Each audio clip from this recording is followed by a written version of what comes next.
যিনি তার সদ্ভক্তি, তত্ত্বজ্ঞান, করুণা এবং সেবার মাধ্যমে সমাজে এক নতুন দৃষ্টান্ত স্থাপন করেছেন। সন্ত রামপালজি মহারাজের নেতৃত্বে তার সকল সতলোক আশ্রম থেকে সমাজ কল্যাণের অসাধারণ কাজ সমাজকে সোনালী ভবিষ্যতের এক নতুন আশা দেখিয়েছে। সন্ত রামপালজি মহারাজের কাছ থেকে নাম দীক্ষা গ্রহণের পর লক্ষ লক্ষ মানুষের ক্যান্সার, এইডস ইত্যাদির মতো দুরারোগ্য রোগ সেরে গেছে।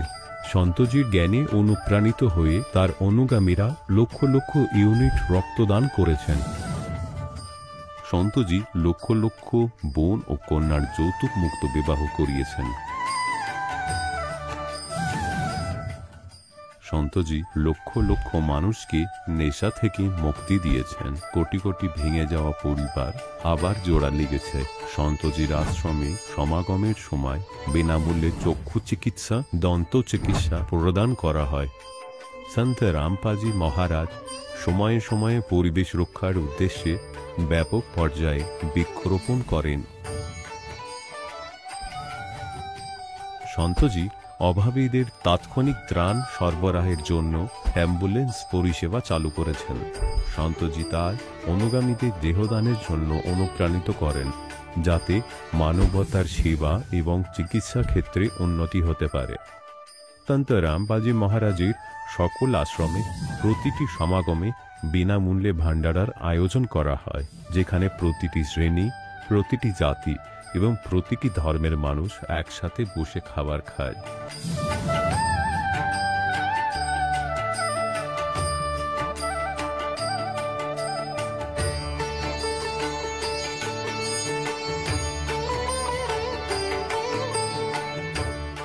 সন্ত রামপালজি মহারাজের আশ্রমে হাজার হাজার বয়স্ক মানুষ সম্মান এবং ভালোবাসার সাথে জীবনযাপনের সুযোগ পান। তাদের খাওয়া, থাকা এবং স্বাস্থ্যের সম্পূর্ণ দায়িত্ব সন্ত রামপালজি মহারাজ গ্রহণ করেন। অনাথ শিশুদের জন্য সন্ত রামপালজি মহারাজের সকল আশ্রম কোনো আশীর্বাদের চেয়ে কম নয়। এখানে শিক্ষা, সংস্কৃতি এবং ভবিষ্যতের জন্য উন্নত সুযোগ প্রদান করা হয়। বন্যা হোক, ভূমিকম্প হোক বা মহামারী, সন্ত রামপালজি মহারাজ এবং তার অনুগামীরা সবসময় অসহায় মানুষের জন্য সবার আগে দাঁড়িয়ে থাকেন। কোভিড মহামারীর সময় সন্ত রামপালজি মহারাজের আশ্রম থেকে কোটি কোটি মানুষের জন্য খাবার, ওষুধ এবং জীবন রক্ষাকারী সামগ্রী সরবরাহ করা হয়েছিল। দরিদ্রদের সাহায্য হোক বা কোনো শোষিত ও নিপীড়িত শ্রেণীর অধিকার ও সম্মানের লড়াই, সন্ত রামপালজি মহারাজ সবসময় তাদের কণ্ঠস্বর সরকারের কাছে পৌঁছে দিয়েছেন এবং তাদের যথাযথ ন্যায় বিচার প্রদানে গুরুত্বপূর্ণ ভূমিকা পালন করেছেন। সমাজে আধ্যাত্মিক এবং সামাজিক মূল্যবোধ সম্পর্কে সচেতনতা বৃদ্ধিতে সন্ত রামপালজি মহারাজ প্রতিটি পদক্ষেপে মানবতার সত্যিকারের সেবক হিসাবে প্রমাণিত হয়েছেন। সন্ত রামপালজি মহারাজের জীবন আমাদের শেখায় যে সত্যিকারের সেবা হলো সেই সেবা যা নিঃস্বার্থভাবে করা হয়। আসুন আমরা সেই মহান সেবার কাজে এই মহান সাধকের সাথে যুক্ত হই এবং সন্ত রামপালজি মহারাজের কাছ থেকে নাম দীক্ষা নিয়ে আমাদের জীবনকে ধন্য করি।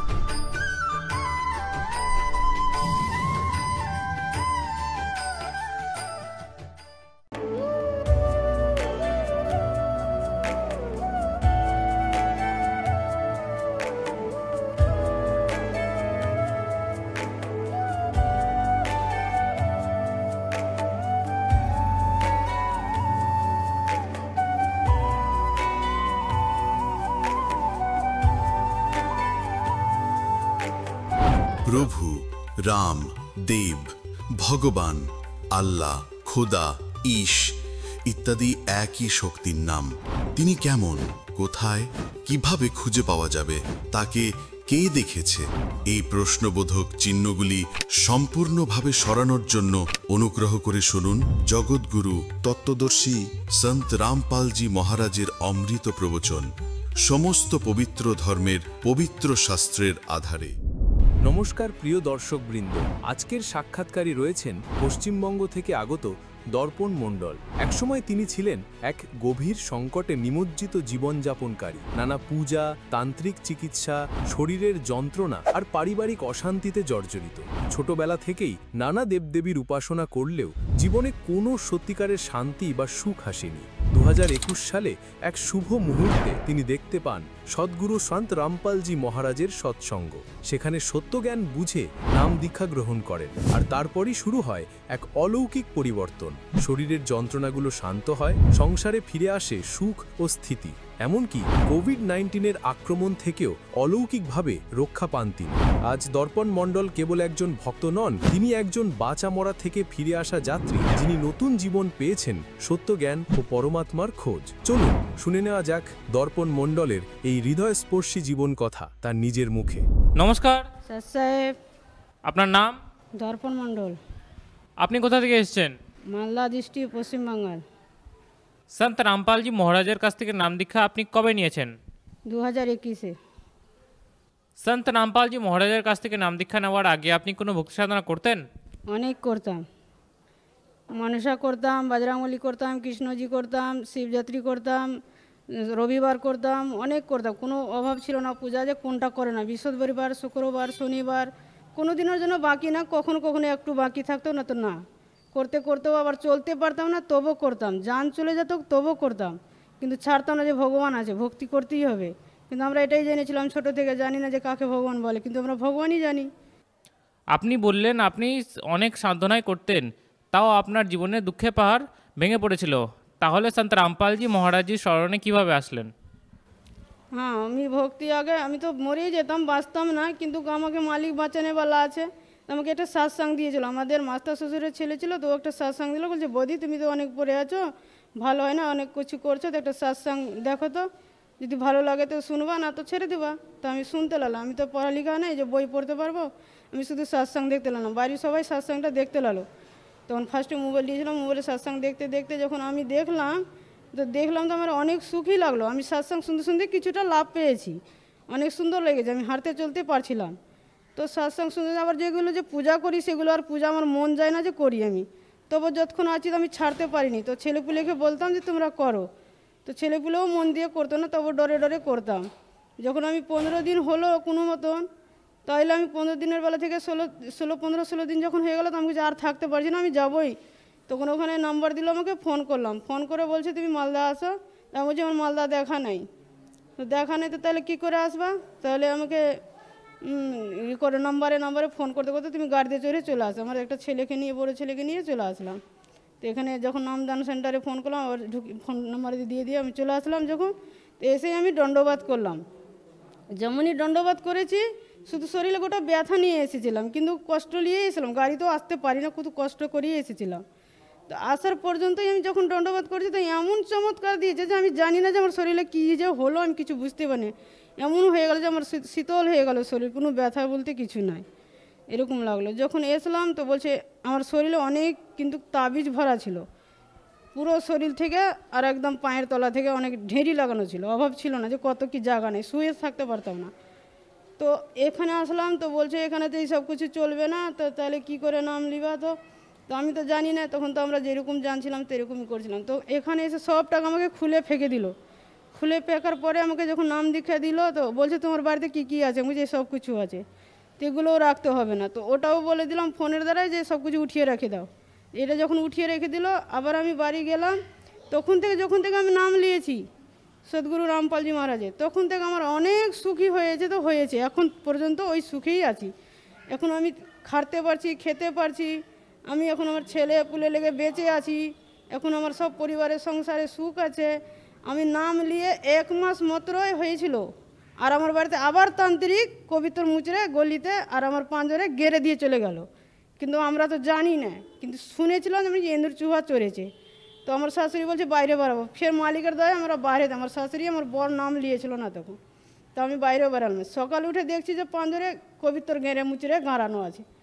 তো মালিকের যেটুকুন শক্তি দেওয়া আছে আমাকে, যেটুকু সদ্গুরু রামপালজি মহারাজ দিয়েছে আমাকে ওইটুকুনের বলে আমি আবার ওকে উঠিয়ে ফেঁকে দিয়ে চলে আসলাম। আবার ওখানে আমি ধানের খামার করে আমি শুয়ে থাকলাম সারা রাত। তাহলে আমাকে কিচ্ছু আর হয়নি।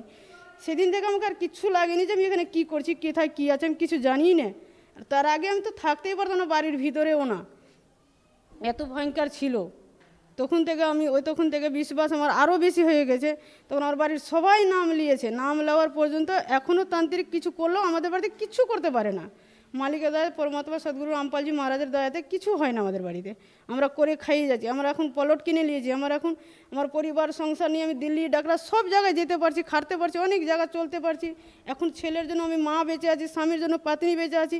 আমার বাড়িটা শেষ হয়ে গেছিলো, কিন্তু যদি সদ্গুরু রামপালজি মহারাজের স্মরণে না আসতাম আজকে আমাকে কেউ দেখতে পেত না, আর আমার বাড়িও থাকতো না, আমার সংসারও থাকতো না। আজ কোথায় চলে যেতাম আমরা আজ কিছুই জানতাম না। অনেক কষ্টতেই ছিলাম আমরা। আপনি বললেন সন্ত রামপালজি মহারাজের স্মরণে আসার আগে আপনার অনেক অসুবিধা ছিল, তারপরে সন্ত রামপালজি মহারাজের স্মরণে এসে আপনার অনেক লাভ হয়।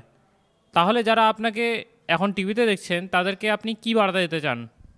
ওদেরকেও আমি বলতে চাই, জীবনে যতই পূজা করো এ সদ্গুরু রামপালজি মহারাজ ছাড়া কেউ সুখ দিতে পারবেও না, মরে গেলেও সুখ দিবে না কেউ। এ সদ্গুরু রামপালজি মহারাজই সুখ দিবে।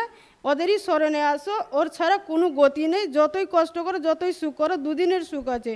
এ সারা জিন্দগির সুখ পরমাত্মাই দিবে, সদ্গুরু রামপালজি মহারাজই দিবে। আমি অনেক করেছি, অনেক করতে করতে থকে গেছি, লাস্টে আমি পরমাত্মা সদ্গুরু রামপালজি মহারাজকে পেয়েছি। সন্ত রামপালজি মহারাজের স্মরণে কিভাবে আসা যাবে? আসা যাবে, ওদের ফেসবুকে আছে, ওর সৎসঙ্গ সাধনার চ্যানেলে সৎসঙ্গ আছে, ও সব দেখবে। ওখানে পিলিপট্টা নম্বর আসবে, ওখানে নম্বরে ফোন করতে পারো। নম্বর থেকে যে যেখানে আছে ওখানে অ্যাড্রেস দিতে পারো, ওখানে অ্যাড্রেস থেকে আসতে পারো। যেখানে যেখানে নামদান সেন্টার আছে, অনেক ফুলানো আছে, ওখানে যেয়ে নামদান সেন্টারে নিতে পারো। ধন্যবাদ। দর্শকগণ, এখন আপনি শুনলেন সন্ত রামপালজি মহারাজের থেকে দীক্ষা গ্রহণ করে সুখী হওয়া ভক্তের অভিজ্ঞতা। এখন দেখুন জগৎগুরু তত্ত্বদর্শী সন্ত রামপালজি মহারাজের মঙ্গল প্রবচন। তাই সবার প্রথমে পরমাত্মা বলছেন যে আমি সেখানে দাঁড়িয়ে পড়লাম এসে যেখানে এই কাল 1,00,000 মানব শরীরধারী প্রাণীদের সূক্ষ্ম শরীরকে ভাজে, তাদের মধ্যে থেকে ময়লা বের করে দেয়। আর এই জীব, এই উপরের কভারটা তো এখানেই রয়ে যায়। আমরা এই অন্তিম সৎকারেই লেগে থাকি, হাজার ড্রামা করা এই নকলেরা। আর জীব ওখানে দুর্গতি প্রাপ্ত হতে থাকে। যারা সৎ সাধনা না করে চলে যায়, তপ্তশিলায় ভাজা হয় তাদের। সেখানে ছটফট করে সে জীবাত্মা হাহাকার পড়ে যায়, সেখানে মরে না সূক্ষ্ম শরীরে, কিন্তু পীড়া খুবই হয়। ওই ওই দুঃখকে দেখে পরমাত্মা তার পুত্র জগজিতের রূপে, কখনো কখনো সহজ দাসের রূপে, কখনো জ্ঞানীর রূপে আসতে থাকেন। তো সেখানে জগজিতের রূপে সেখানে এলেন। আর জ্যোতি নিরঞ্জন ওখানে এসে দাঁড়িয়ে গেল এই তপ্তশিলার উপরে, যেখানে জীব দুঃখী হচ্ছিল। তখন পরমাত্মার শক্তিতে ওই তপ্তশিলা তো জ্বলছিল, কিন্তু জীবের পীড়া বন্ধ হয়ে গেল। যেমন কারোর মাথা ব্যথা হয় খুব বেশি, তার কথা বলতেও ভালো লাগে না তখন। আর যখন সেই ব্যথা ঠিক হয়ে যায়, ট্যাবলেট ইত্যাদি নেওয়ার পরে সে বসে কথা বলতে পারে। তো প্রথমে তারা খুব বাজেভাবে কষ্ট পাচ্ছিল, হাহাকার পড়ে গিয়েছিল। যখন শীতল হয়ে গেল আর উঠে বসলো, দেখলো সামনে চাঁদের মতো চেহারা ওই পরম পিতার। সুন্দর মুখমণ্ডল দেখে তারা খুবই খুবই খুশি হলো, শীতলতা অনুভব করলো। তখন তারা প্রশ্ন করলো, তারা ভাবলো ইনি ভগবান এসেছেন। তারা প্রশ্ন করলো, এখানে এটা তো দৃঢ় করেই রাখা আছে যে যে যে কর্ম করবে তার তেমনই ফল মিলবে। তো ওখানে তারা প্রশ্ন করলো, কারণ এখানে ব্রাহ্মণদেরও ওখানেই ভাজা হচ্ছিল, গুরু আর চেলাদেরও একই সাথেই ভাজা হচ্ছিল। তো তারা জিজ্ঞাসা করলো যে হে পরমাত্মা, আমরা এখানে কোন কর্মের দণ্ড ভুগছি? তখন পরমেশ্বর বললেন যে এটা এই লোকের কর্ম নয়, তোমরা সৎ লোকে যে পাপ করেছিলে এটা তারই দণ্ড হচ্ছে। তোমরা ওখানে ভরা থালায় ঠোকর মেরে এসেছিলে, ওই সুখ ছেড়ে এসেছিলে, ওই কালের লোকে, ওরই দণ্ড তোমরা ভোগ করছো। তখন পরমাত্মা তাদেরকে সৃষ্টির রচনা শোনালেন, তাদেরকে ওখানে ফেসে যাওয়ার কারণ বললেন। তখন সকল জীব বললেন যে হে ভগবান, আমাদের এই নোংরা লোক থেকে উদ্ধার করুন। পরমাত্মা তাদের শিক্ষা দিলেন যে যে সম্পত্তিকে তোমরা আপন মনে করতে, সেটা এখন কোথায়? কি আনলে সঙ্গী করে নিয়ে? তোমাদের সঙ্গে ধোঁকা করে রেখেছে এই কাল, তোমরা মানতে চাও না।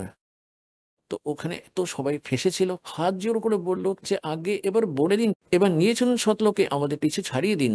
পরমাত্মা বলেন এইভাবে নয়, জব তুম যায় ধরো জগ নর দেহা তব তুম করনা মম সন্ত সৎ শব্দ স্নেহ। যখন তোমাদের নিচে গিয়ে মনুষ্য শরীর প্রাপ্ত হবে আর আমার সন্ত কেউ এই সৎসঙ্গ আর এই জ্ঞান তোমাদের শোনাবে, তখন আমার স্মরণে চলে এসো, তারপর আমি তোমাদেরকে পার করব, এইভাবে নয়। এই সব কথাই হচ্ছিল, তখনই ওইখানে কাল এসে গেল। আর তখন ওই ডিনার করার সময় হয়ে গেল। সে সময় ফিক্স করে রেখেছিল এতটা সময় এরা সব ভেজে ভুজে এরা ওখান থেকে উঠে যাবে, তারপর উড়িয়ে দেওয়া হয়। আর তার থেকে নিষ্কৃত ময়লা ওখানে রয়ে যায়। আপনারা দেখবেন এক প্রারম্ভে যারা বিকার করে, কেউ বিড়ি খেতে লাগে, কত কষ্ট হয় তার। আর আপনারা কত বিড়ি খেয়ে নেন। সে জোর জবরদস্তি করিয়ে দেয়, মাংস খায়, মদ পান করে, কেউ সুলফা পান করে, কেউ অন্য কাজ করে। তো এই জন্য বেশি বেশি করে বিকার করায়, যাতে এদের সূক্ষ্ম শরীরে বেশি করে ময়লা ভরে যায়। আর ততটাই ময়লা অধিক নিষ্কৃত হবে ওখানে তপ্তশিলার উপর। তো তার একটা পাত্র রয়েছে, অটোমেটিক্যালি ওটা ভরে যায় ওই ময়লাতে, তারপরে ওটাকে খায় সে। তাহলে সে ভাবলো যে চলে গেছে হয়তো সব প্রাণী, তাই সেখান থেকে উড়ে ওখানে তপ্তশিলায় ভেজে সকল প্রাণী, জীব, মনুষ্য শরীরধারী ওখান থেকে উপরে চলে আসে। আর ফের ধর্মরাজের দরবারে এসে লাইনে দাঁড়িয়ে পড়ে তারা। তারপর নিজের কর্ম অনুসারে যে রাজা হওয়ার রাজা হও, গাধা হওয়ার গাধা হও, দেবতা হওয়ার দেবতা হও, তাতে কোনো টেনশন নেই। আমাদের কর্ম আমাদেরকেই প্রাপ্ত হতে থাকে। এরই মধ্যে সেই কাল সেখানে চলে এলো। আর তারপর কাল দেখলো যে যে জগজিৎ, তুই কি করে এসে গেলি আমার লোকেতে? ওখান থেকে তুই আমাকে মেরে বের করে দিয়েছিলিস, ভাগিয়ে দিয়েছিলিস, তুই আমার একটা কথাও শুনিসনি। 21 ব্রহ্মাণ্ড নিয়ে তার সমেত ভাগিয়ে দিয়েছিলিস। এবার আগে বল, তুই পিতার কি আদেশ নিয়ে এসেছিস? আর তারপর জগজিৎ, আজ তোকে আমি জীবিত ছাড়বো না, তোকে ছেড়ে দেব না। তুই আমার লোকে এলি কি করে? তুই ওখান থেকে আমাকে বের করে দিয়েছিলিস। তো জগজিৎ রূপে পরমাত্মা দাঁড়িয়েছিলেন। তিনি বললেন যে শুনে নে ভাই আমার কথা, আমি নিচের লোকে যাব, সে সব থেকে উপরে 21 ব্রহ্মাণ্ডে সে এমন একটা একটা জাল ছড়িয়ে রেখেছে, ওখানে গুপ্ত স্থান বানিয়ে রেখেছে যেখানে তপ্তশিলা আছে ওর। তো পরমাত্মা বললেন আমি নিচে যাব লোকে, ব্রহ্মাণ্ডে, আর সকল প্রাণীদের বলে দেবো এই ভগবান নয় যাকে তোমরা পরমাত্মা মনে করে পুজো করছো, পরমাত্মা অন্য কেউ। আর তাদেরকে সত্য জ্ঞান আর সত্য মন্ত্র দিয়ে আসবো। আর সকল প্রাণীদেরকে আমি তোর সত্যিটা বলে দেব যে এ হলো কাল, তোমাদেরকে খায়, তোমরা যে পুজো করো। এখন সে ভাবলো এ তো আমার সমস্ত লোক ধ্বংস করে দেবে, আগে একেই মেরে ফেলি।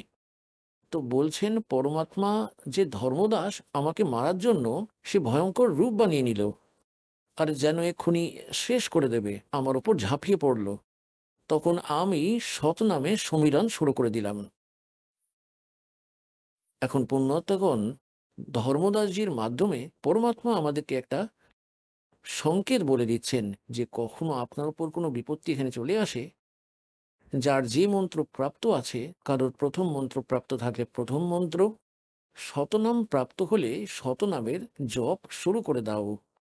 আপনার বিপদ এমন পালাবে যেমন কখনো ভাবতেও পারবেন না যে একদম বিপদ কেটে যাবে। সার নাম প্রাপ্ত হলে সার নামে জপ করো। তো পরমাত্মা বললেন আমি ওই শতনামের মন্ত্রের জপ শুরু করলাম। আর সেই কাল কাল এমন ধাক্কা খেলো যেন সে পড়ল গিয়ে পৃথিবীর ওপর। কবির সাগরে লেখা আছে সেখান থেকে সে পালিয়ে গিয়ে পাতাল লোকে পৌঁছে গেল, ওই শেষ নাগের লোকে গিয়ে পড়ল সে। তো বলছেন যে আমি সাথে সাথে গেলাম আর তাকে সেখান থেকে ধরে নিয়ে চলে আসলাম। আর ওখানে এসে এমনভাবে পড়ে গেল যেমন পাখির ডানা কেটে যায়, সে উঠতে পারে না, কষ্ট পেতে থাকে, ছটফট করতে থাকে। এমন অসহায় হয়ে গেল যখন সে দেখলো যে তার কাছে কোনো জবরদস্ত শক্তিমন্ত্র আছে। তো সে চালাকি করলো, আর সে আমার চরম ধরে নিল নিচে এসে যে আপনি আমার বড় ভাই, আমি আপনার ছোট ভাই। বড়রা ছোটদের তো সবসময় ওই যে দুষ্টুমি করে, ভুল করে, আর বড়রা তো ক্ষমাই করে দেয় সব সময়। আপনি আমাকে ক্ষমা করে দিন, আমি আপনাকে তো আমার পিতার তুল্য মনে করি।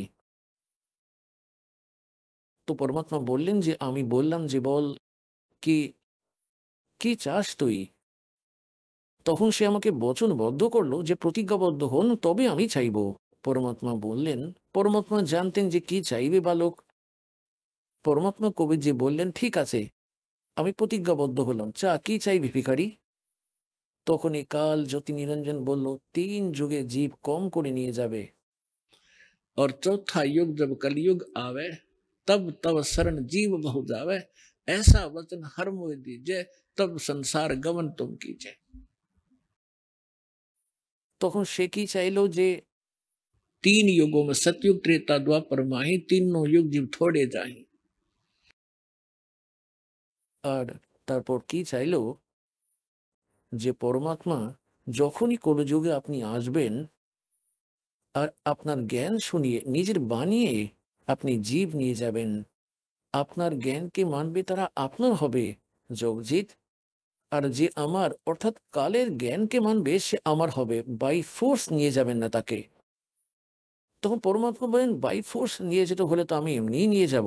এবার তারা ওখানে ওখানে টিকলো না যখন ওরা সর্বসম্পন্ন ছিল। এখন কি করে দাঁড়িয়ে যাবে? এখন তো তারা টিকবে না। হজরত মোহাম্মদজিকে পরমাত্মা নিয়ে গেছিলেন বিনা জ্ঞান বুঝিয়ে। ওখানে গিয়ে ফের তার নিচে সমস্ত প্রভুত্ব তার কাছে ছিল, ওখানে দাঁড়ালেন না, নিচে চলে এলেন। তাই পরমাত্মা জানতেন যে সবাইকে এমন জ্ঞানে রাঙিয়ে দেব সত্যের, যে যখন এদের প্রবল ইচ্ছা জাগবে, যেমন আমাদের এখানে এর সঙ্গে আসা প্রবল ইচ্ছা হয়েছিল, এমনই প্রবল ইচ্ছা আপনার উৎপন্ন হবে শতলোকে যাওয়ার জন্য। এই জ্ঞানের মাধ্যমে আপনার মধ্যে এতটা প্রবল ইচ্ছা উৎপন্ন হবে, আর ভক্তির শক্তি এই মনকে দূরে রাখবে, আত্মাকে ওপরে তুলে ফেলবে। তারপর আপনার এক সত্য স্পৃহা তৈরি হবে সেখানে যাওয়ার, যখন আপনার ভক্তি বৃদ্ধি পাবে। আর এখানকার যত দুঃখ আপনি পরিষ্কার পরিষ্কার দেখতে পাবেন। যখন কালের নেশা আপনার কাটতে থাকবে, ততই আপনার এই জ্ঞানের অধিক আলো প্রকাশ ঘটতে থাকবে। তখন পরমাত্মাকে কাল বলেছিল যে 3 যুগেতে জীব কম নিয়ে যাবে, আর চতুর্থ যুগে যখন কলিযুগ আসবে, তখন আপনি খুশি মতো জীব নিয়ে যাবেন। তখন পরমাত্মা বললেন যে ভাই ঠিক আছে, তথাস্তু। তৎক্ষণাৎ ওই সময়ই চোখ বদলে গেল আর বলতে লাগলো, যাও যোগ जीत संसारा, आजियो तुम जब कलयुग में, और जीव न माने कहा तुम्हारा। আমি এই সকল জীবকে এতটাই অজ্ঞানে ভরে দেব, देवी देव और देवल पुजाऊं, या विद जीवों को भरमाऊं। অর্থাৎ কাউকে মন্দিরের এই দেবী দেবতার পূজাতে লাগিয়ে দেব, আর সবাইকে অজ্ঞানে পরিপূর্ণ করিয়ে দেব আমার নকল দূত পাঠিয়ে। তারপর বলল যে, द्वादश पंथ करूं मैं साजा, नाम तुम्हारा ले करूं आवाजा, द्वादश पंथ नाम जो ले ही, वो हमरे मुख आन समोई, और जाओ जोग जीत संसारा, जीव न माने कहा तुम्हारा, जीव तुम्हारा कहा न माने, हमरे और हो बाद बखाने। যে এমনই উল্টো জ্ঞানে রাঙিয়ে দেব আমার 12টি নকল পন্থ বানিয়ে, আর 12টি নকল পন্থ আপনারই নামে কবিরের নামেই চালনা করে দেব। আর ওই 12টি পন্থে যে ওই ওর অনেক পন্থ চালাও, যেমন রাধাস্বামী, ধন ধন সদ্গুরু, আর এই সমস্ত যত সব কালের পন্থ রয়েছে, আর ইয়াবিদ জীবন কো ভরমাও। তখন পরমাত্মা বলেছিলেন যে ঠিক আছে, আগে আসতে দে সেই সময়, তারপর আমি বলবো তোকে, তারপর কথা বলবো যখন সেই সময় আসবে। এবার কি বলছেন যে, তারপর পরমাত্মা বললেন যে তুই ওই সময় পর্যন্ত যতই তুই তোর সমস্ত চালাকি করবি, যতই ফাঁদ আমার জীবের জন্য লাগাবি, তাদেরকে আমি আমার সত্য জ্ঞান দিয়ে আর ওই সত্য নাম আর সার নাম দিয়ে তাকে ভেঙে ফেলবো, শেষ করে দেব। দেখবেন এই হলো কবির সাগর। এটা সেই কবির সাগর যেটা আপনাদেরকে দেখালাম, কবির সাগর। আর এটা কোথা থেকে প্রকাশিত? আর এর সসম বেদ বোধে এখানে দেখবেন সসম বেদ বোধ আর বোধ সাগর, এটা খণ্ড, আর এই সসম বোধ অধ্যায়, এতে এখানে বলা হয়েছে নিরঞ্জন বচন। त्रेता सतयुग त्रेता द्वापर माही, तीनों युग जीव ठोड़े जाही। चौथा युग जब कलयुग आई, तब तब शरण जीव बहु जाई। ऐसा वचन हर मोय दीजे, तब संसार गवन तुम कीजे। এবার পরমাত্মা বলছেন, এবার পরমাত্মা বললেন, পরমাত্মা কবিরজি বললেন যে अरे काल पर पंच पसारा, तीनों युग जीवन दुख डारा। और बिनती तोर लीन में मानी, তোর কথা, তোর অনুরোধ আমি স্বীকার করে নিয়েছি। और मोह को ठगे काल अभिमानी। चौथा युग जब कलयुग आई, तब हम अपनो अंश पठाई। কবির সাহেব বলছেন, যখন চতুর্থ যুগ আসবে না কলিযুগের, তখন আমি আমার অংশ পাঠাবো, আমার দাসকে পাঠাবো। और काल फंद छूटे नर लोई, सकल सृष्टि परवानी कोई। ओए होए, বলছেন কালের সব বাঁধন শেষ করে দেবেন, সকল নর আর নারীকে আর সকল সৃষ্টি, পুরো বিশ্ব পরবানিক মানে দীক্ষিত হবে ওই সন্তের কাছে। घर घर देखो बोध विचारा, सत्य नाम सब ठोर उचारा। 5500 पाचा, तब ये वचन मेरा होगा साचा। कलयुग बीत जावे जब एता, और सब जीव परम पुरुष पद चेता। এবার কি বলছেন পরমাত্মা ধর্মদাস জিকে, যে আমার আর এই কালের যখন ওখানে বার্তা হয়েছিল, ওই সময় আমি বলেছিলাম যে কলিযুগ 5505 বছর পেরিয়ে যাবে। পরমাত্মা বলেছিলেন যে चौथा युग जब कलयुग आई आवे, और तब हम अपना वह अंश पठाई। তখন আমি আমার অংশ পাঠাবো। और काल फंद छूटे नर लोई, সকল নর নারীদের কালের বাঁধন থেকে বেরোবে। और सकल सृष्टि परवानी कोई, সকল সৃষ্টি নাম নেবে সেই সন্তের। और घर घर देखो बोध विचारा, ঘরে ঘরে তত্ত্বজ্ঞানের প্রচার হবে। যেমন জ্ঞান গঙ্গা পুরো ভারতবর্ষে ছড়িয়ে যাচ্ছে পরমাত্মার মহিমা নিয়ে। সতনাম সব ঠোর উচারা, আর সতনাম সবার প্রাপ্ত হবে। এই সতনাম আজ পর্যন্ত কাউকে আভাসও পেতে দেয়নি রাতা। আর পুণ্য আত্মারা আপনাদের জন্য পিতারা খুলিয়ে দিয়েছেন দাসকে দিয়ে। আদের সময় এসে গেছে 5505 বছরওয়ালা। घर घर देखो बोध विचारा, सतनाम सब ठोर उचारा। और 5505 तब ये वचन होगा साचा। कलयुग बीत जाए जब एता, सब जीव, ओए होए सारे प्राणी, परम पुरुष पद चेता। ओए होए, পরম পুরুষের ওই পদ অর্থাৎ ওই স্থানের চেতা মানের অর্থ সবকিছুই জেনে যাবে। যেমন গীতার অধ্যায় নম্বর 15 শ্লোক নম্বর 4 বলছে যে তত্ত্বদর্শী সন্তের প্রাপ্তির পরে পরমেশ্বরের ওই পরম পদের খোঁজ করা উচিত, যেখানে যাওয়ার পর সাধক পুনরায় ফিরে কখনই সংসারে আর আসেই না। বলা হয় ওই সময় পুরো বিশ্ব পরমাত্মার ওই পরম পদের সঙ্গে পরিচিত হয়ে যাবে। এখন পুণ্যাত্মারা ওই সময় এসে গেছে, আর আপনারাই ওই পুণ্যকর্মী প্রাণী, যাদের জন্য পরমাত্মা সবকিছু এই সময় নির্ধারিত করেছিলেন যে 5500 বছর এই সময়টা পেরিয়ে যাবে, কলিযুগের পেরিয়ে যাবে, তখন পুরো বিশ্ব পরমাত্মার জ্ঞানে আর এই নাম দ্বারা পরিচিত হয়ে যাবে। আর পুরো বিশ্বে পরমাত্মার মহিমা আর পুরো সংসার পরমাত্মার সঙ্গে পরিচিত হয়ে যাবে, আর সবার মুক্তি হয়ে যাবে। তো ওই সময়টা এখন এসে গেছে, যার সব সদ্গ্রন্থে আপনাদেরকে প্রমাণিত করেও দিয়েছি। এখন পুণ্যাত্মারা যেই সময় ধর্মদাসজিকে পরমাত্মা এই কাহিনীটি শোনাচ্ছিলেন আর বলছিলেন এই রকম হবে, কলিযুগের যখন 5500 বছর পেরিয়ে যাবে, তখন পুরো বিশ্বকে নাম দেওয়া হবে। তখন ধর্মদাসজি চিন্তিত হচ্ছিলেন যে হে পরমাত্মা, আপনি আমাকে সতনাম আর সার নামকে গুপ্ত রাখবার জন্য বলে দিলেন। আর ওইদিকে আপনি আমাকে 42 বংশের আশীর্বাদ দিয়ে দিলেন যে আমার 42 প্রজন্ম চলতে থাকবে। তাহলে পরমাত্মা আমার এই বংশধরদের, আমার বাচ্চাদের মুক্তি কি করে হবে? খুবই চিন্তিত হয়ে গেলেন, মাথা ধরে বসে পড়লেন। এখন পরমাত্মা বললেন যে যখন কলিযুগ 5500 বছর পেরিয়ে যাবে ধর্মদাস, ওই সময় অবধি এই কালের 12টি পন্থ চালিত হয়ে যাবে, আর 12তম পন্থ গরিবদাস পন্থ হবে। আর ওই 12তম পন্থে আমি স্বয়ং আসব।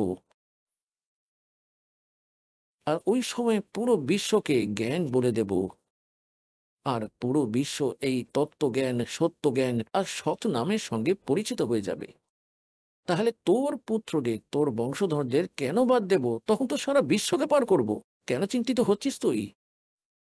এখন আপনাদেরকে একটু ঝলক দেখাই যে এই 12টি পন্থ কালে চালনা করেছে, আর কবির নাম দিয়ে চালিয়েছে।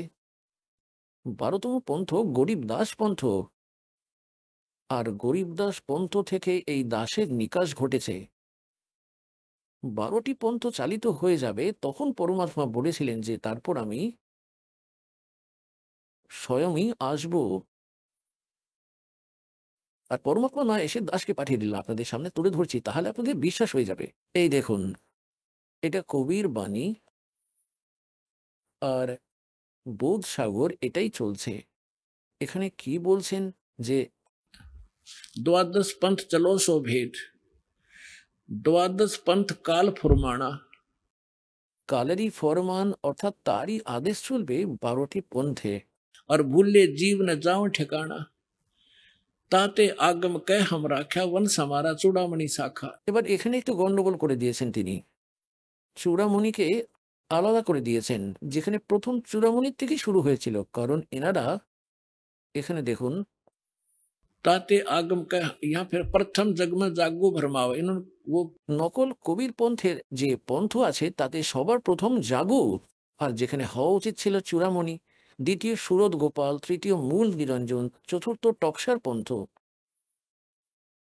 আর পঞ্চম মধ্যিখানের লেখা জীবা পন্থ, আর ষষ্ঠ সতনামী পন্থ।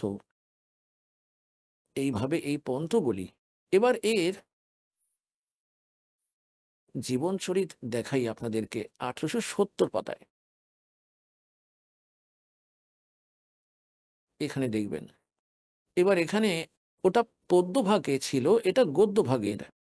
এই যে কবির চরিত্রবোধ আর বোধ সাগরের, এর 1870 পৃষ্ঠে কি লেখা আছে যে কবির সাহেবের পন্থর বৃত্তান্ত। প্রথম নারায়ণ দাস লিখে দিল, নারায়ণ দাস তো কবির সাহেবের পন্থ স্বীকারই করেননি তিনি। এখানে এটা হওয়া উচিত চূড়ামণি, এটা ভুল করে রেখেছে। প্রথম নারায়ণ দাস নয়, চূড়ামণি হওয়া উচিত ছিল। দ্বিতীয় জাগু দাস, ইয়াগো দাস, আর তৃতীয় সুরত গোপাল, চতুর্থ মূল নিরঞ্জন, পঞ্চম টকসারি পন্থ, ষষ্ঠ ভগবান দাস পন্থ, সপ্তম শতনামী, অষ্টম কামালি পন্থ। কামানি নয়, কামালয়, কামাল এর সেই কামাল যে পুত্র জীবিত করেছিলেন সেও তার আলাদা নকল পন্থ চালিয়েছিলেন। আর নবম রামকবির পন্থ, দশম পরম ধাম কি বাণী, আর 11 জীবা পন্থ, আর 12 হলো গরিবদাস পন্থ। এখন এই 12তম গরিবদাস পন্থ, এটা স্পষ্ট, এটা গদ্য ভাগের মধ্যে আছে। এবার তারপর আমরা আসি কবির বাণীতে, আর 136 পৃষ্ঠায়। এবার এখানে আছে দ্বাদশ পন্থ কাল ফুরমানা, জীব ভুলে জীব ন যাও ঠিকানা, তাতে আগম কে हम রাখা বংশ हमारा চূড়ামণি শাখা, প্রথম জগ में জাগো বরমাवे। আর দ্বিতীয় সুরতি গোপাল, তৃতীয় মূল নিরঞ্জন পন্থ, ওইগুলোই আছে টকসারি পন্থ, আর এই সতনামী পন্থ, ভগবান দাস পন্থ। এবার এখানে চলে এলাম দশম পন্থ ধাম কি বাণী পন্থ, যদিও এটা 11 হওয়া উচিত। এবার এখান থেকে 12 শুরু হয়ে গেল, এই অবধি ছিল 11-র মহিমা। এবার এখানে 12, এটা হচ্ছে সম্বত, এটা 1775, এটা 1774 হওয়া উচিত ছিল, ভুল করে 1 বছরের অন্তর মিসপ্রিন্ট হয়ে গেছে এটা। আর তার দিন প্রেম প্রগটে জগ সই, কারণ সম্বত 1774-এ আদরণীয় গরিবদাস সাহেবজির জন্ম হয়েছিল, এখানে ওনার বিষয়ে লেখা হয়েছে। এরপর দেখবেন आज्ञा रहे जीव बोध लावे और कोली चमार सबके घर खावे साख मारी ले जीव समझावे असंग जन्म छोड़ नहीं पावे। অর্থাৎ বলছেন যে গরিবদাস পন্থ থেকে এই ছোঁয়াছাত কিছুটা কম হতে থাকবে, কিন্তু অসংখ্য ঠোর গরিবদাস পন্থ 12তম পন্থ অবধি অসংখ্য জন্মই সব লক্ষ্যে প্রাপ্ত করতে পারবে না। এখানে দেখবেন साख हमारा हमार ले जीव समझावे असंग जन्म ठोर नहीं पावे और बर में पंथ प्रगट हो बाणी। 12তম পন্থেতে আমার মহিমার বাণী ফের প্রকটিত হবে, গরিবদাসজির মাধ্যমে প্রকট হয়েছে। और शब्द हमारे का निर्णय ठानी, আমার ওই আমার দ্বারা দেওয়া জ্ঞান যেটা গরিবদাসজির দ্বারা লিপিবদ্ধ হয়েছে গ্রন্থ, তার উপরেই তারা সবাই নিষ্কর্ষ বের করতে থাকবে গরিবদাসজির পন্থ অবধি। তার বিষয় কি বলছেন, বার মে पंथ प्रगट हुआ बाणी शब्द हमारे का निर्णय ठानी अस्त्र घर का मर्म ना पावे 12 पंथ हमी को दावे। কবির কবির করবে কিন্তু সঠিক জ্ঞান বুঝতে পারবে না, আর এই বাণীও তারা বুঝতেই পারবে না। बर में पंथ प्रगट हो बाणी शब्द हमारे का निर्णय ठानी अस्त्र घर का मर्म न पावे 12 पंथ हमी को दावे। তারপর বলছেন যে 12তম পন্থ, ওই 12তম পন্থ চালিত হয়ে যাবে, তারপর बर में पंथ में हम ही चल आवे और सब पंथ मिटा एक ही पंथ चलावे। এবার দেখুন পুণ্যাত্মারা পরমাত্মা এলেন না, তাই দাস পাঠিয়ে রেখেছেন ওই পন্থেই। এবার বিশ্বাস করে নিন, কল্যাণ হয়ে যাবে আপনাদের। এবার কি বলছেন যে এখানে কি বলেছেন পরমাত্মা, কে ধর্ম দাস মেরি লাখ দোহাই, এটা মূল হবে, মূল, ভুল নয়, মূল জ্ঞান শব্দ কই বার না যাই। मूल ज्ञान बार जो पढ़ी पवित्र ज्ञान तुम जग में बाखो और मूल ज्ञान गोई तुम राखो। मूल ज्ञान जो बाहर पढ़ी पर ही बिचली पीढ़ी वंश हंस नहीं तरही। 33 अरब ज्ञान हम बाखा और मूल ज्ञान गोई हम राखा। गुप्त রেখেছে 33,000 কোটি বাণী বলে দিলেন, কিন্তু মূল জ্ঞান এখনো লুকিয়ে রেখেছেন তিনি। और मूल ज्ञान तुम तब लग छिपाई जब लग 12 पंथ मिटाई।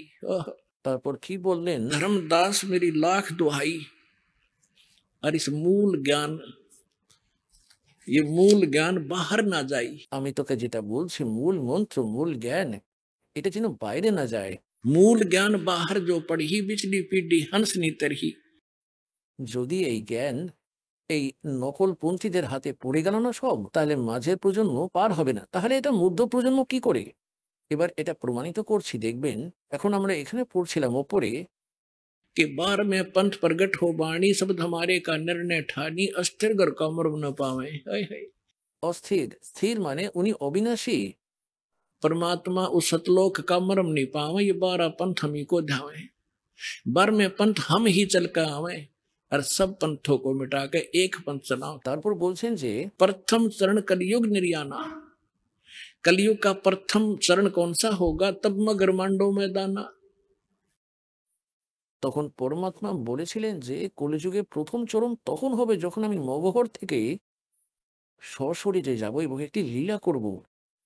তো পরমাত্মা সন 1518-তে মগহর থেকে সশরীরে চলে গেলেন, ওটা প্রথম চরণ ছিল। যখন পরমাত্মা এসেছিলেন সমস্ত জ্ঞান দিয়ে গেলেন, ভগবান সে লীলা করেন, তা করে চলে গেলেন। এখন এটাই হলো সেই মধ্যম প্রজন্ম। এখন 5500 বছর পেরিয়ে গেছে, এটা মধ্যম প্রজন্ম, এর জন্যই জ্ঞান লুকিয়ে রেখেছিলেন তিনি। আর এই মূল মন্ত্রটাও লুকিয়ে রেখেছিলেন, যাকে যে কোনো মহাপুরুষকেই পরমাত্মা এই জ্ঞান আর এই মন্ত্র দিলেন, তাদেরকে প্রতিজ্ঞাবদ্ধ করে দিলেন যে পরবর্তীতে এখন বলবে না, নয়তো কালের নকলপন্থী এই একই জ্ঞান থাকতো আর এই মন্ত্রই দিয়ে বেড়াতো। এরা অধিকারী নয়, যে কারণে এই মন্ত্র যদি এদের কাছে থাকতো তবুও কালের এই জালে আমরা ফেসেই থাকতাম। অধিকারীকে ছাড়া কোনো মন্ত্রই কাজই করবে না। তাই বিশ্বে এই দাস হলো সেই অধিকারী, আর একেই সর্ব আপনাদের মোক্ষ করানোর জন্য পরমাত্মা পাঠিয়েছেন। এবার আরেকটা প্রমাণ দেখাই, এই যে দেখবেন এখানে এই কবির বাণী চলছে বোধসাগর, এর 134 পৃষ্ঠায় এখানে কি বলেছে যে বংশ প্রকার, এটা প্রথম বংশ উত্তম, ইনি চূড়ামণিজি।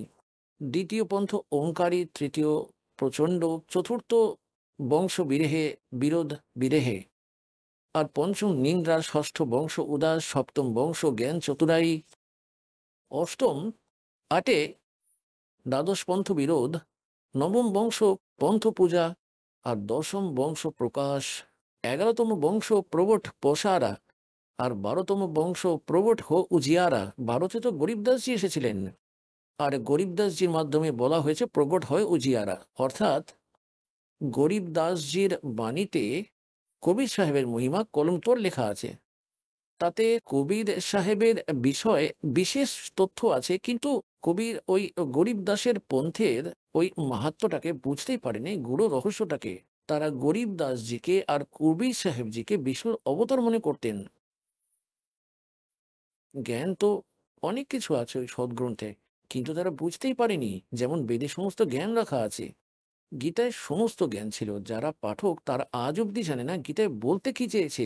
একই দশা এই গরিব দাসের গ্রন্থের পাঠকদের, গরিব দাসীদের হয়েছে। এবার এখানে কি বলছেন যে बार में वंश प्रगट हो उजियारा, অর্থাৎ আমার মহিমা কিছুটা উজাগর হবে, পূজা ক্লিয়ার হবে না। और तेर में वंश मिटे सकल अंधियारा। ओए होए। এই 13তম বংশ ওই দাস পুণ্যাত্মারা এখন সব অন্ধকার সরিয়ে দিয়েছেন অজ্ঞানের। नौ मन सूत उर्जिया, ऋषि रहे झक मारे, सतगुरु ऐसा सुलझा दे ये उलझन दूजी बारे। नौ मन सूत उलझिया, এই কাল নয় মন সুত জট পাকিয়ে রেখেছিল, কেননা পরমাত্মা তাঁতির লীলা করছিলেন। আর এক সের সুতো, 1 কিলোগ্রাম সুতো, কাঁচা সুতো জড়িয়ে গেল, সেটা তাঁতির প্রাণের শত্রু হয়ে যেত যখন তাকে খুলতে হতো তার তার করে। আর সেটা ছেড়ে গেলে তো গিট পড়েই যাবে, আর গিট পড়ে গেলে তা দিয়ে তো বোনাই যাবে না তাকে। তাই খুব মুশকিলে সেটাকে খুলতেন, কাঁচা সুতোটাকে। 1 কিলোগ্রাম সুতো খুলতে সারা দিন লেগে যেত, জড়িয়ে যাওয়া সুতো। আর এরা বলা হয় যে 9 মণ সুতো জট পাকিয়ে রেখেছিল অজ্ঞানতার। আর দাসকে পাঠিয়ে দিলেন পরমাত্মা এই তত্ত্বদর্শী সন্ত বানিয়ে। বলা হয় যে नौ मन सूत उलझिया, ऋषि रहे झक मारे, और सतगुरु ऐसा सुलझा दे उलझन दूजी बार। এই কলিযুগে জ্ঞানের জট পাকাবে না, কেউ ভক্তি করুক বা না করুক।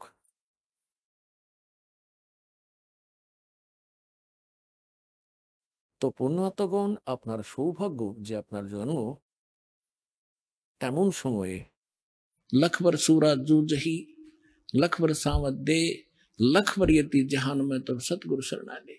আপনি ওই পুণ্যাত্মাদের মধ্যে যারা যুগ যুগ ধরে সংঘর্ষ করে আসছে। পরমাত্মা বলেন, साधुओं से ती मस्करी और चोरा नाल खुशहाल, मल अखाड़ा जीतेंगे ये युगन युगन के माल।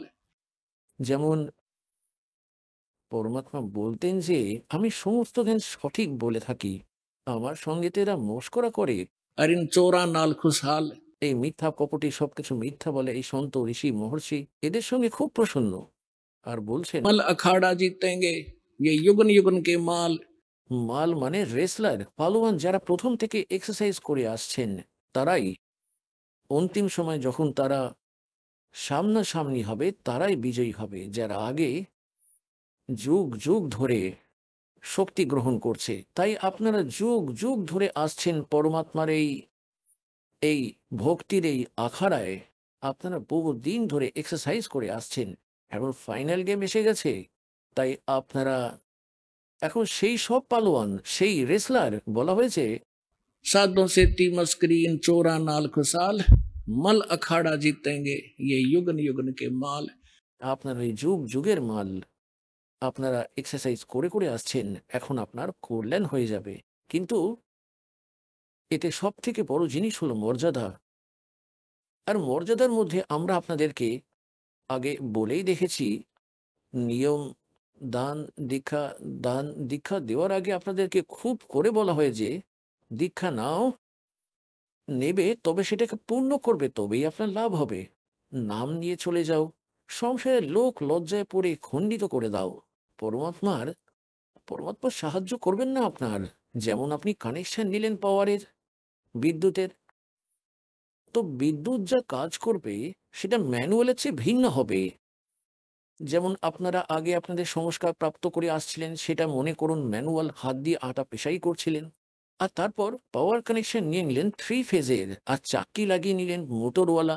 ফের কটাকট কটাকট 1 ঘন্টায় 1 কুইন্টাল পিষে দিল। আর তখন 2-3 ঘন্টায় 2 কিলোও পিসাই হতো না হাত দিয়ে ম্যানুয়ালি।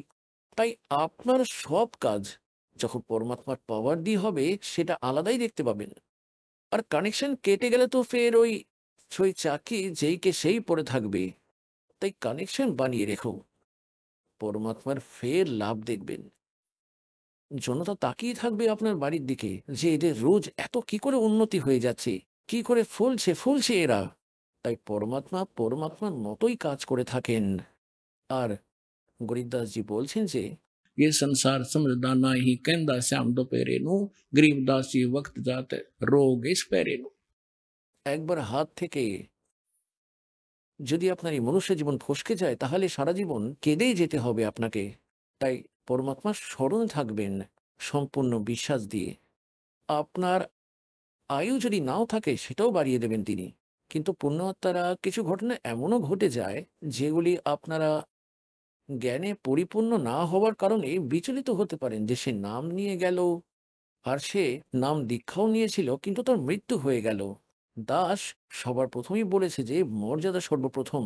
जब लग हंसा हमरी आना और काल लगैनी तेरा बाणा। পরমাত্মা বলেন যতক্ষণ আমার মর্যাদায় আমার হংসরা থাকবে কাল অ্যাটাক করতে পারবে না। আমরা ভুল করে ফেলি লোক লজ্জায় পড়ে গিয়ে। এখন কি হয় কি যে একটা ঘরে একজন সদস্য নাম নিয়ে গেল আর 6 জন সদস্য বিরোধিতা করে। সে যে নাম নিয়ে নিয়ে গেল অবশ্যই, কিন্তু তার নাম খণ্ডিত না করে তারা ছাড়বে না। এই জন্য আমরা অপশন দিয়ে রেখেছি যে আপনি এসে ফের ফের কানেকশন জুড়ে নিন, নয়তো পাওয়ার আসবেই না আপনার ঘরে। তাই ওই সময়কালীন যখন আপনার নাম খণ্ডিত হয়ে যায় আর আপনার সংস্কার মৃত্যু চলে আসে, ভগবানও রক্ষা করতে পারবেন না তখন। তাই ওই ঘটনাকে দেখে মনে হয় যে সে তো নাম নিয়েছিল কিন্তু তবুও মারা গেল। আর তারা তো বলে যে হ্যাঁ আয়ু বাড়িয়ে দিই। তো এটা অজ্ঞতারই একটা আলাদা প্রমাণ হয়ে থাকবে।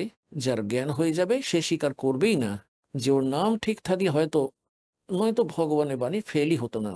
তাই এই জন্য এই কানেকশনটাকে বানিয়ে রাখবেন আর ফের দেখবেন খেল দাতার। सतगुर जो चावे सो कर ही 14 कोट दूत जम डरी ऊत भूत जम त्रास निवारे और चित्रगुप्त के कागज फाड़े। আপনার ভাগ্যের লেখন বদলে দেবেন। তাই পুণ্যাত্মাগণ আপনাদের সৌভাগ্য যে সময় আপনারা পরমাত্মার এই জ্ঞানের সাথে পরিচিত হয়ে যাবেন, আপনি আপনার সেই সময়কে খুবই মনে করতে থাকবেন। আপনার সেই সময়টাও মনে থাকবে যে কোন ভক্ত কবে আমাকে এই পুস্তক দিয়েছিল বা এই সতলোক আশ্রম বড়বলার বিষয়ে কোনো জ্ঞান দিয়েছিল, সেটাও ভুলতে পারবেন না। এটা এমনই নির্মল স্থান এবং এমনই নির্মল জ্ঞান। তাই আপনাদের কাছে প্রার্থনা ভক্তি সফল করুন। আর প্রত্যেক ভক্তের পরম কর্তব্য হয় যে এই সত্য জ্ঞানটাকে আপনারা পুরো বিশ্বের ভাই বোনেদের কাছে পৌঁছে দিন। আর এখান থেকে প্রচার সামগ্রী নিয়ে যাও আর সবার কল্যাণ করাও। বলো সদ্গুরুদেব কি জয়।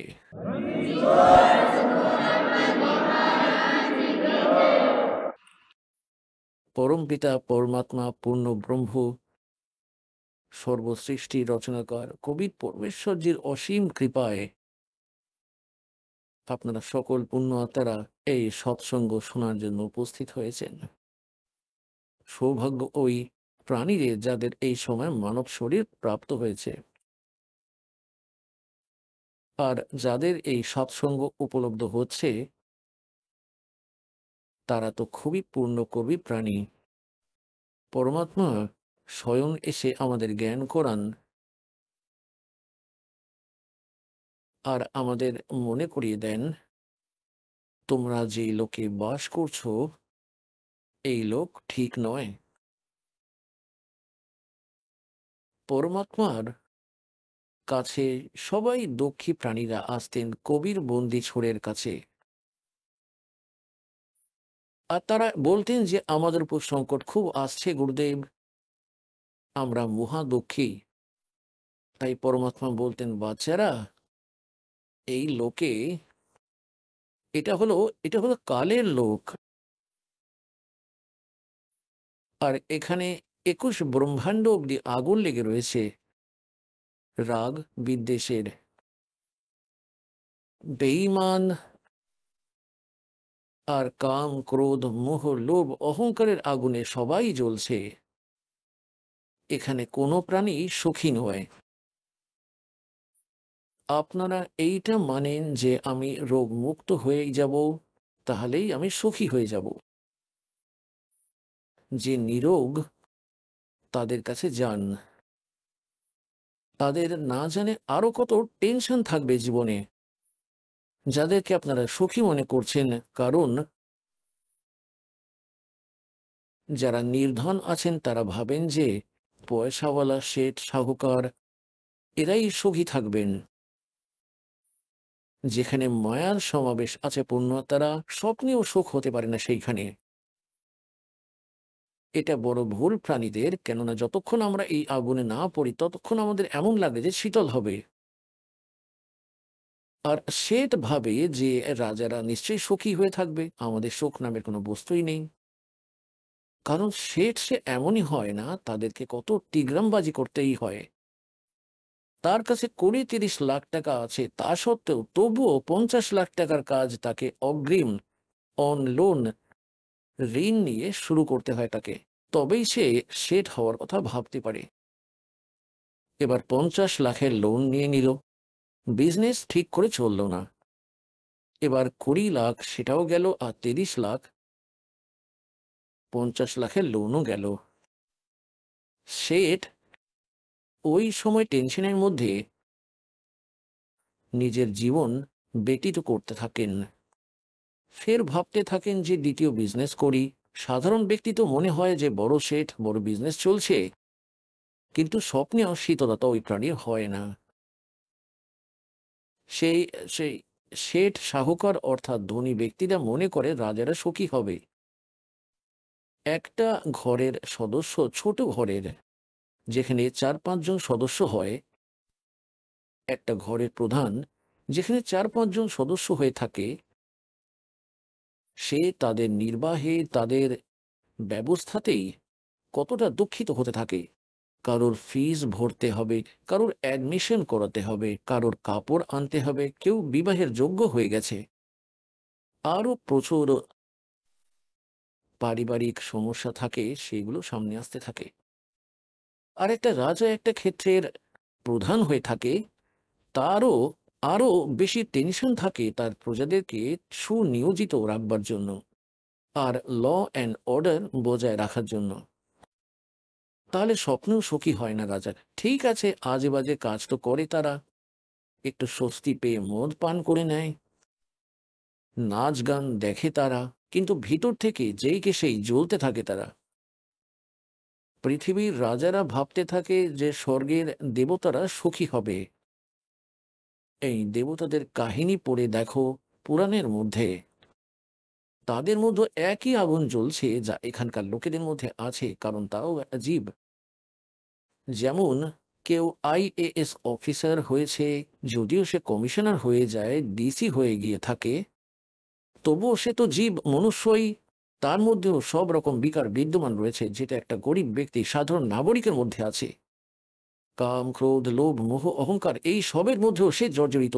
নিঃসন্দেহে সে আধিকারিক হয়ে গিয়েছে, স্যার হয়ে গিয়েছে, কিন্তু তার উপরেও যেসব বিপত্তি রয়েছে, প্রাকৃতিক দুঃখ আছে, যেই কে সেই সেটা রয়েছে। এই প্রকার সেই দেব ভাবো, আর দেবতারাও এটা মনে করতে থাকে যে ইন্দ্র সুখী হবে, সে দেবতাদের রাজা। এখন আপনি শুনলেন সন্ত রামপালজি মহারাজের মঙ্গল প্রবচন। আসুন এখন শুনি সন্ত রামপালজি মহারাজের থেকে নাম দীক্ষা গ্রহণ করে এবং সদ্ভক্তি করে আশ্চর্যজনক লাভ অর্জনকারী অনুগামীদের অভিজ্ঞতা। নমস্কার দর্শকবৃন্দ, আজ আমরা শুনব বিহারের কাটিয়ার জেলার এক ভক্ত শ্যামল মণ্ডলজির অসাধারণ এক জীবন কথা। নাম দীক্ষার আগে তিনি ছিলেন কৃষ্ণ ভক্ত, পাশাপাশি ব্রহ্মা, বিষ্ণু, মহেশ, দুর্গা অনেক দেবদেবীর উপাসনায় মগ্ন। বহু বছর ভক্তি করেও তিনি পাননি কাঙ্ক্ষিত ফল, বরং শারীরিক ও মানসিক কষ্টে ভুগছিলেন প্রতিনিয়ত। একদিন গ্রামের এক মাসির পরামর্শে তিনি পড়ে ফেলেন জ্ঞান গঙ্গা পুস্তক, আর সেই জ্ঞানই তাকে পথ দেখায়। এরপর তিনি চলে আসেন মালদাহ সেন্টারে এবং সন্ত রামপালজি মহারাজের কাছ থেকে গ্রহণ করেন পবিত্র নাম দীক্ষা। নাম জপ শুরু করার পরেই তার জীবনে আসে এক অভাবনীয় মোড়। দীর্ঘদিনের গ্যাস্ট্রিক সমস্যা আর ছিল না, মনের অস্থিরতা কমে আসে, আর জীবনে স্থিরতা ও আধ্যাত্মিক শান্তি ফিরে আসে। আজ তিনি নিশ্চিতভাবে বলতে পারেন, এই ভক্তি তাকে মুক্তির পথ দেখিয়েছে। চলুন শুনে নেওয়া যাক শ্যামল মণ্ডলজির হৃদয় ছোঁয়া জীবন কথা, তার মুখ থেকেই। নমস্কার স্যার। সৎ সাহেব। স্যার আপনার নাম? শ্যামল মণ্ডল। স্যার আপনি কোথা থেকে এসেছেন? বিহার কাঠিয়ার জেলা থেকে। স্যার সন্ত রামপালজি মহারাজের কাছ থেকে নাম দীক্ষা নেওয়ার আগে আপনি কি কি ভক্তি সাধনা করতেন?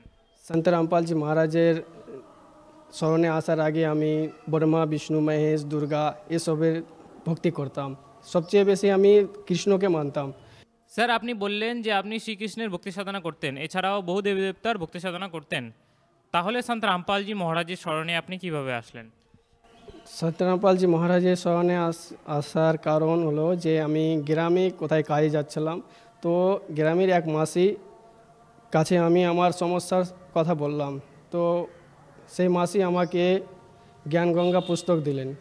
দেওয়ার পরে বলল, বাবু এই পুস্তকটা পড়ো, তোমার কিছু মালিক সমস্যার সমাধান করতে পারে। তারপরে আমি জ্ঞানগঙ্গা পুস্তক এনে 4-5 দিন বাড়িতে পড়লাম। পড়ার পরে আমি জ্ঞান বুঝলাম। জ্ঞান বুঝেই আমি মাসিকে বললাম, মাসি চলো আমি সন্ত রামপালজি মহারাজের নাম নেব। আর তারপরে আমি সন্ত রামপালজি মহারাজের নামদান সেন্টার মালদাতে এসে আমি নাম দীক্ষা নিলাম। স্যার সন্ত রামপালজি মহারাজের কাছ থেকে নাম দীক্ষা নেওয়ার পর অনেকজনেরই অনেক লাভ হয়, আপনার কি কি লাভ হয়েছে? সন্ত রামপালজি মহারাজের নাম দীক্ষা নেওয়ার পরে আমার সবচেয়ে বড় লাভ আধ্যাত্মিক লাভ মিলল এবং মোক্ষ মার্গ মিলেছে আমাকে। এবং আমার সবথেকে শারীরিক সমস্যা, মানসিক সমস্যা এবং আমার পেটের গ্যাস্ট্রিক প্রবলেম ছিল, যেটা আমার এখন বর্তমানে আরাম আছে। এবং আগে আমি অনেক চিকিৎসা করেছিলাম, পুরো শরীরে চেক আপ করেছিলাম, কিন্তু আমার ওষুধ বের করতে পারেনি কোনো ডাক্তার। এবং তারপরেও আমি ওষুধ খেয়ে যেতাম, ওষুধ খেয়েও কোনো লাভ হয়েছিল না। কিন্তু সন্ত রামপালজি মহারাজ যে নাম মন্ত্র দিয়েছে, সেই মন্ত্র আমি জপ করার পরে অনেক এখন সুস্থ আছে এবং আমার শারীরিক শরীর আরাম আছে। স্যার সন্ত রামপালজি মহারাজের কাছ থেকে নাম দীক্ষা নেওয়ার পর আপনার অনেকই লাভ হয়েছে। আমরা শুনেছি সন্ত রামপালজি মহারাজই নাকি দেবী দেবতাদের ভক্তি ছাড়ান, এই বিষয়ে আপনি কি বলতে চান? সন্ত রামপালজি মহারাজ কোনো দেবদেবী ভক্তি ছড়ায় না, ব্রহ্মা, বিষ্ণু, মহেশ এদের কোনো ভক্তি ছড়ায় না। বরঞ্চ শাস্ত্রে যে ভক্তি আছে সেই শাস্ত্রের অনুযায়ী ভক্তিটা সন্ত রামপালজি মহারাজ বলে। এবং শাস্ত্রের অনুযায়ী প্রথমে যে আমি খুদ নিজেই 4 বছর থেকে ব্রহ্মা, বিষ্ণু, দুর্গা, মহেশ্বরের পূজা করতাম, যেটা শাস্ত্রের বিরুদ্ধ পূজা ছিল, যে পূজা করে আমার কোনো লাভ হয়নি, বরঞ্চ আমার শরীর আরও অসুস্থ হয়ে চলে এসেছে পূজা করতে করতে। কিন্তু সন্ত রামপালজি মহারাজের শাস্ত্র অনুযায়ী পূজা, ব্রহ্মা বিষ্ণুর পূজা করে আমার আর্থিক সমস্যা, সামাজিক এবং মানসিক টেনশন সবই আমার লাভ এসছে। স্যার আপনি বললেন সন্ত রামপালজি মহারাজের স্মরণে আসার আগে আপনি অনেকই পূজা পাঠ করতেন, কিন্তু কোনো মনোবাঞ্ছিত ফল পাননি। সন্ত রামপালজি মহারাজের স্মরণে এসে আপনার অনেকই লাভ হয়। তাহলে যারা আপনাকে এখন টিভিতে দেখছেন তাদেরকে আপনি কি বার্তা দিতে চান? সবাইকে আমি এই বার্তা দিতে চাই যে যেমন আমার সন্ত রামপালজি মহারাজের ভক্তি করে যেমন লাভ হয়েছে, তো আপনারাও সন্ত রামপালজি মহারাজের নাম দীক্ষা নিয়ে আপনারাও আপনার জীবন কল্যাণ করান। স্যার সন্ত রামপালজি মহারাজের কাছ থেকে নাম দীক্ষা কীভাবে নেওয়া যায়? সন্ত রামপালজি মহারাজের নাম দীক্ষা নেওয়ার জন্য এখন বিভিন্ন রকমের চ্যানেলে সন্ত রামপালজি চ্যানেল নাম্বার আছে, সেই নাম্বার থেকে আপনি কন্ট্যাক্ট করে ফোন করে আপনি নজদিক নামদান সেন্টারে কল করে জানতে পারেন এবং নজদিকের সেন্টারে যেয়ে নাম দীক্ষা নিতে পারেন। ধন্যবাদ স্যার। সৎ সাহেব।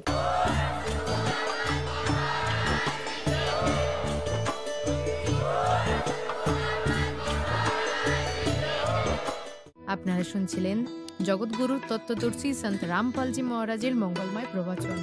অধিক তথ্য জানার জন্য ভিজিট করুন আমাদের ওয়েবসাইট www.jagatgururampalji.org। সন্ত রামপালজি মহারাজের শুভাশীর্বাদে সম্পূর্ণ বিশ্বে 500-এরও অধিক নাম দীক্ষা কেন্দ্র আছে, যেখানে সন্ত রামপালজি মহারাজের দ্বারা অনলাইনে সম্পূর্ণ বিনামূল্যে নাম দীক্ষা দেওয়া হচ্ছে।